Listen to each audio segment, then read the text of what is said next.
red taken away. He wasted a bit of time. He didn't clear the Raptors. The Raptors were denied by Clid. Castle let Clid have them and then decided that he'd do his best to leave the area. And try and get what he can, but it's not happening. Good playback there as Kellen down very low. Flash has to be blown. There's good exhaust onto Jackalov. Mystic shot is weaved, and Jackalov goes down. 2v2 kill this time for Gen G bottom lane. I love the thumbs down too. It's like, get out of here. We were just joking, you know. Not this time. Just Where's Jake's in the blind. now? In the blind. Oh, well, Tarek they is say dead. that Kellen's dead. Yep.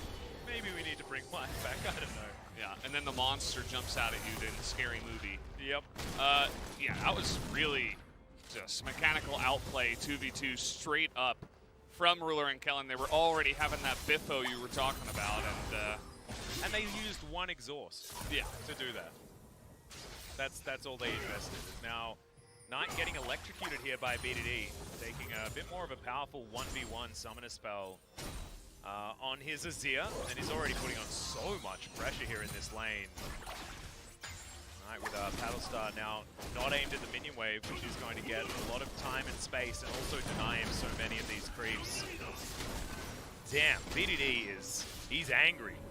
The beast has been angered, Valdez. And I would certainly worry for anyone that's going to be facing BDD later in solo queue as well.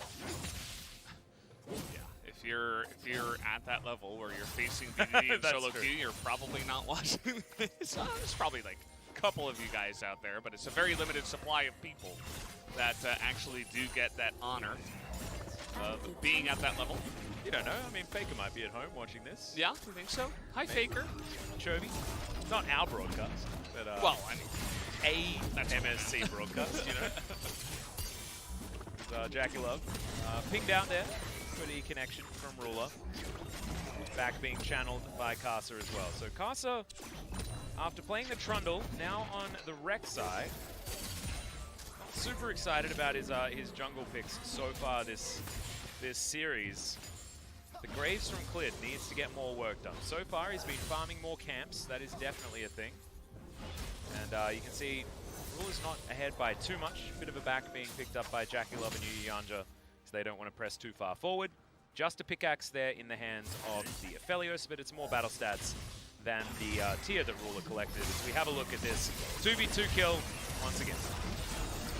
Yeah, you just gotta watch Ruler from here. Jackalov, it's the end of the exhaust. He sticks around, and Ruler's like, you're standing not behind minions. I can hit everything at you. And Ruler's just mindfulness to notice that and to be able to outplay it and take advantage of Jackalov's mistake was quite nice. Well, there's the flash knock-up as Rascal's going to flash eventually. 369 looks for it, doesn't get the last auto, and Rascal will make it out with his life. Well, we got to see the replay on that one. I was like, does he have Conqueror? Like, what is going on? Like, how is he generating so much health? I feel like maybe he had like a health pot, and he has the rune that... yeah, Time Warp Tonic. Yeah. He might have actually used his refillable there as Kasa gets back towards the top side, flash forward from Clid, but he doesn't get the auto off, and now Rascal looks for the Q. He's not going to find a great knock-up. Finally, the auto comes in, but the health pot had done its work, and that was...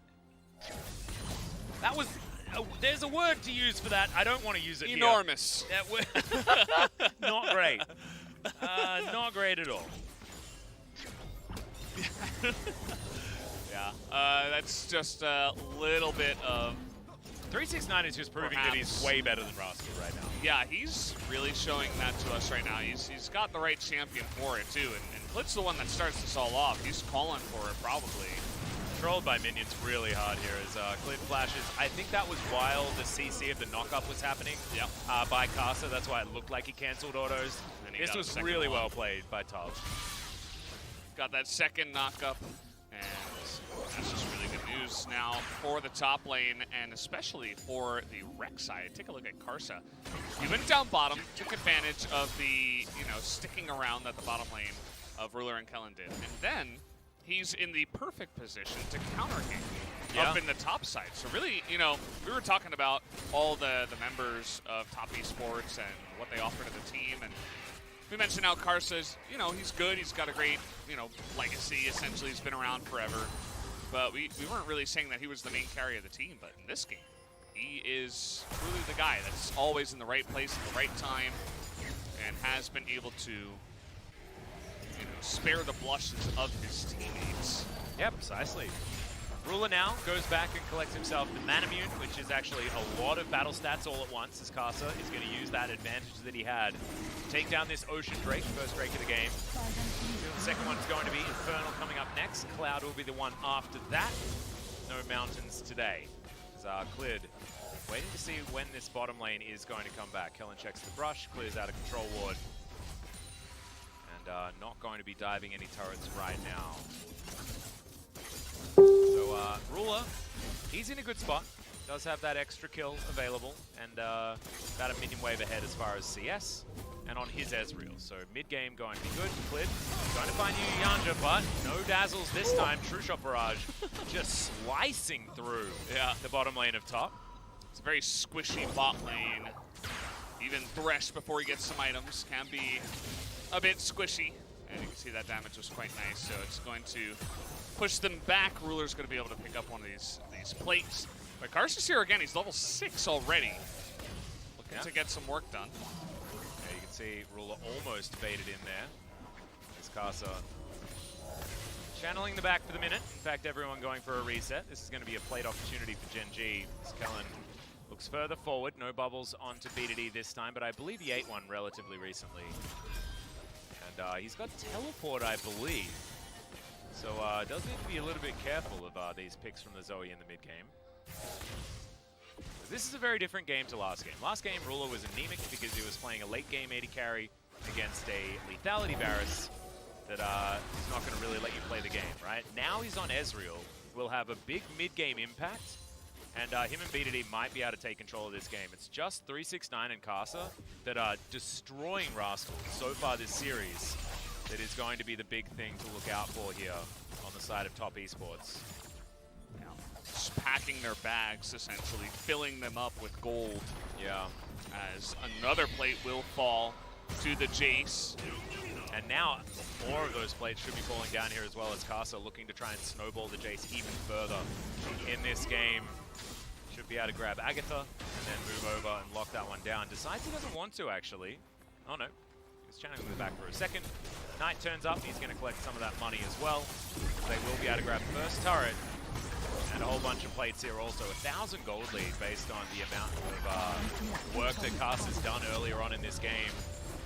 And we often talk down a bit to this Rek'Sai pick, but so far in this early game, they've been using it exactly how Rek'Sai is supposed to be used. Yeah. She just does roll over early games if you can get into the right positions. Exactly. It's like the Rek'Sai dream, essentially, and it's very good into a jungle that you're going up against in Graves, who is going to be looking to just sit back, AoE farm up, scale up, and be more of a menace compared to you in the later stages. But if you're the one being, if this were solo queue, and you're the Graves, you've died once, and the enemy jungle has 3-0, there would be that one guy who's in the chat, he's like jungle difference already.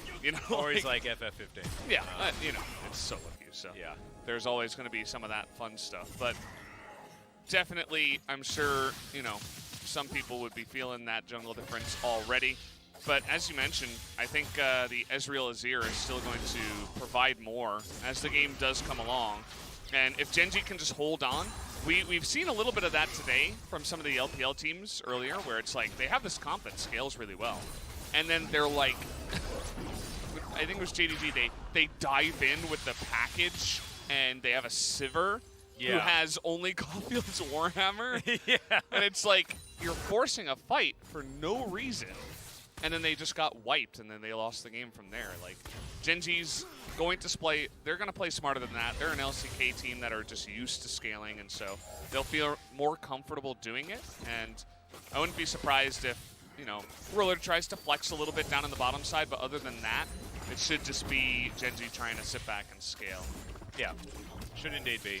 Ruler will be parked in the mid lane for mid-game, and should be relatively immovable. I think Ezreal is a fantastic pick into the Rek'Sai with what she wants to do as well, because of the fact that you can build up some armor and avoid being one-shot by a Rek'Sai getting a decent flank onto you. Not to mention the mobility that he does have also. So certainly some things in favor of Gen G as this game goes on. But if Rascal continues to play worse than 369, 369 already with a lot of extra money, Ghostblade completed compared to the Build-A-Bear Workshop, as our friend LS would call it, put together by Rascal.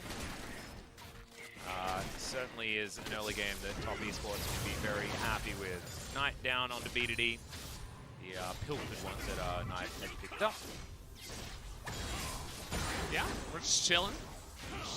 You know, there's the Infernal Drake available. I think Top Esports should be trying to make moves towards that. Instead, B2D gonna get flash knock-up. There's the ulti, but the Void Rush is there, and in fact, not even required. As Knight's going to pick up that kill very easily. Face check and brushes, not a great way to do it. And B2D thinking that he was a bit safer than he was. But this is, I mean, you were talking about jungle difference. I don't know whether this is like, it's not any slight onto Clid, but when Casa is this fed, that you have to be so much more careful going into the darkness, no matter which side of the rift you're on. yeah, you got to play against what the opponent has, you know, especially a Rek'Sai that can burst you down and is fed. He's got lethality already. He's got the one Dirk, plus the Warrior Enchant that's completed. And now Top Esports are getting proactive. I like this. 369 dives on in. Clid unable to do anything at all. Cosmic Radiance comes down, so Kellen is going to be alive for a while, but Ruler is already dead. Moonlight Vigil secures the kill onto Clid. And I think this is looking like the beginning of the end. 7-1 is the kill score now. 4,000 the gold lead. And we were talking about late games. I think Gen G can probably say goodbye to a late game even existing. You know what I like about this too? This isn't really Gen G making giant mistakes. It's like Top Esports are finding these little edges, and you can see Gen G, they're not trying to be aggressive. They're trying to fight. But Top Esports are being so proactive, and they're finding the little angles and the perfect timings to go for the plays. And they're just straight up outplaying Gen G. It's really cool to see. Like, not only this. I mean, this is just, we've seen this in solo queue, we've seen it in pro play. You got to be careful when you're going into a dark jungle where you have no vision. But this is really nice. Look at this ward. It's the TP ward. They prepared for this. And they had the Rek'Sai set up right after the Infernal Drake. Maybe Gen G could have been a little bit farther down the lane to play even more safe. But they noticed that they were just a little bit up the lane, and I mean, there's not much to talk about in the fight because it was, 5v3, and they just totally wiped the floor with them, and now that's going to give Top Esports a massive lead with their nice mid-game composition. Not to mention 369 transition his advantage into the bottom lane, where Ruler and Kellen were actually doing a decent job, and you can see that CS gap is certainly closed. Total damage dealt certainly in favor of 369 right now, but Casa is absolutely no slouch. 900 gold for the cannon is sort of a product of how this game has damage been going. It's like he's just a passenger in the game. He's not really interacting with the enemy. He can't get near the Jace, so he's just sitting there. Even Taric has more damage than him because Taric's interacting in the 2v2. And now this might be when Ruler begins to make some mistakes. Well, he's dead. Just decided that he wasn't going to be able to make it out there. Knight with a much better roam. B2D, needs to be a little bit careful. Almost in shock blast range there. As Kellen pretty close to it as well, as he's taking a lot of damage here. Casa should be able to take down Shirley. As, they are... That one kill on the bottom side of the map has saved Gen G from being perfect gamed at this point.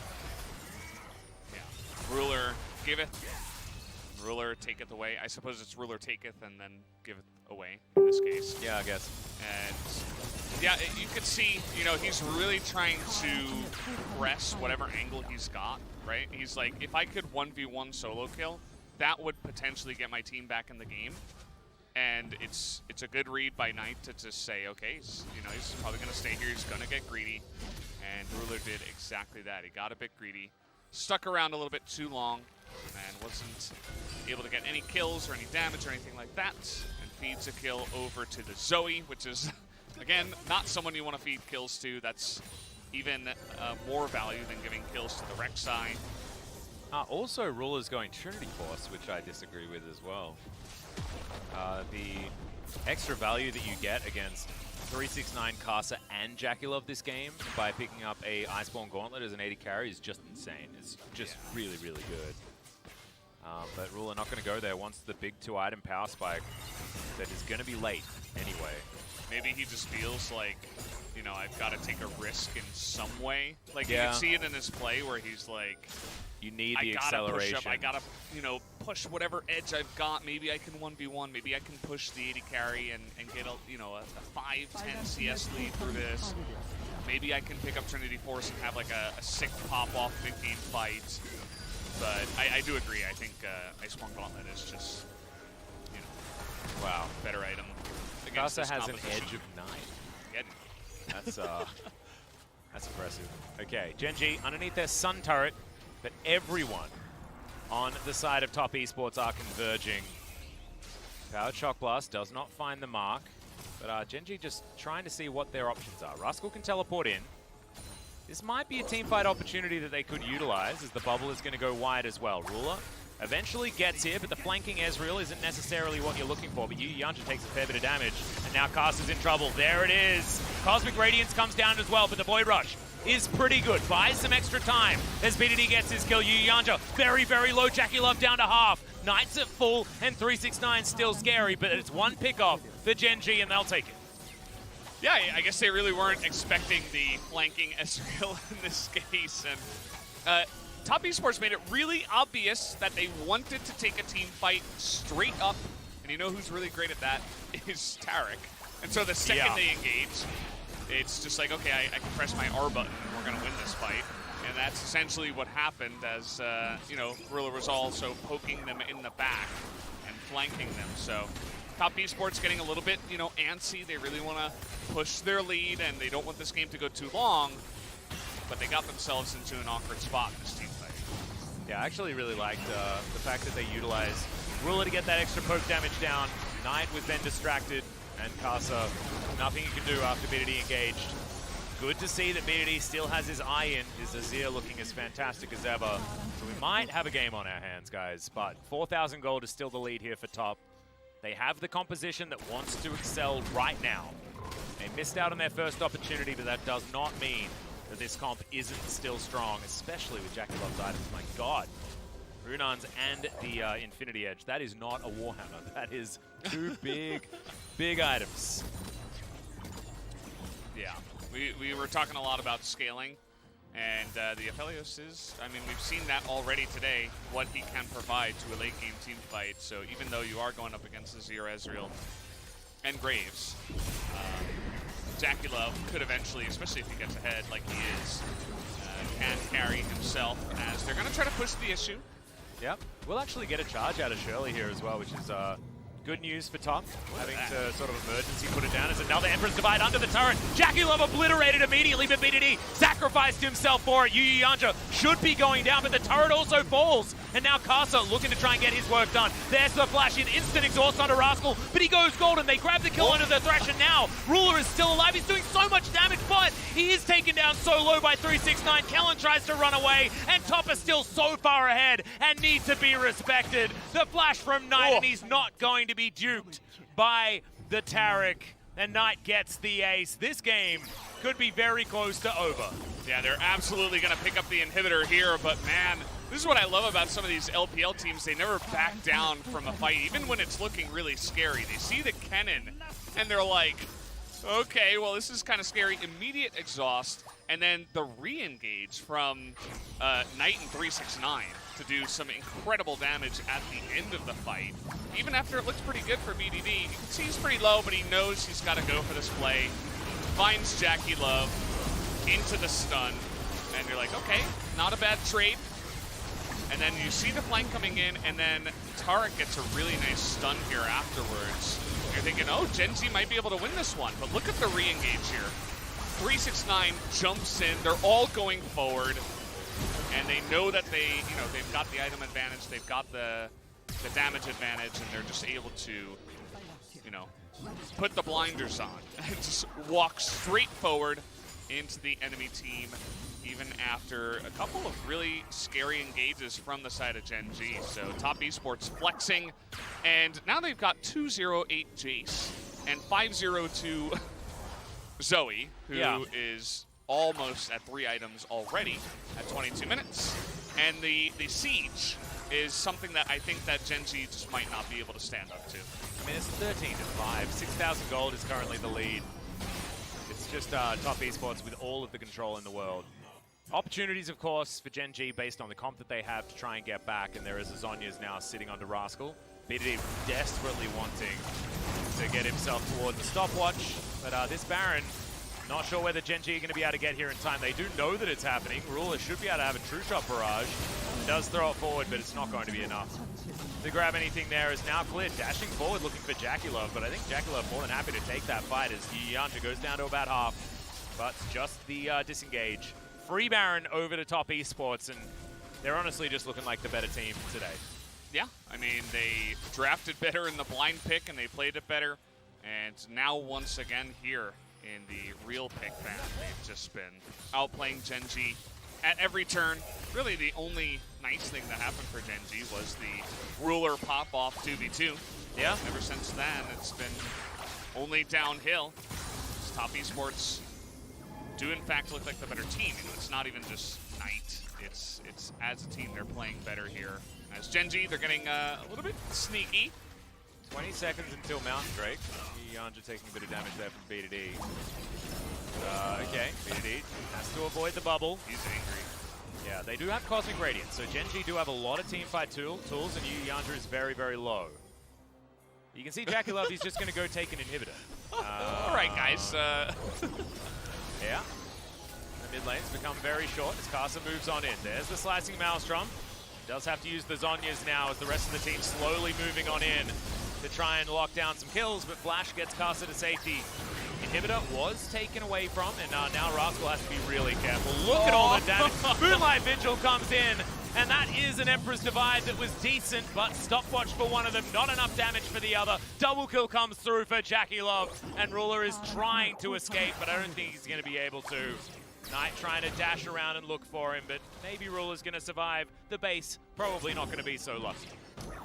Absolutely not. Just delay the back, push down the mid lane, and you should be able to win this game. As, man, top esports looking like the favorites. I mean, even against the two teams we saw earlier today, they are just dominating Gen G here in this best of 5. This is a speed run, 24 minutes into 25 minutes. And I don't know what happened last night with Gen G. Maybe celebrating early is something that they were doing. Remember, Top has had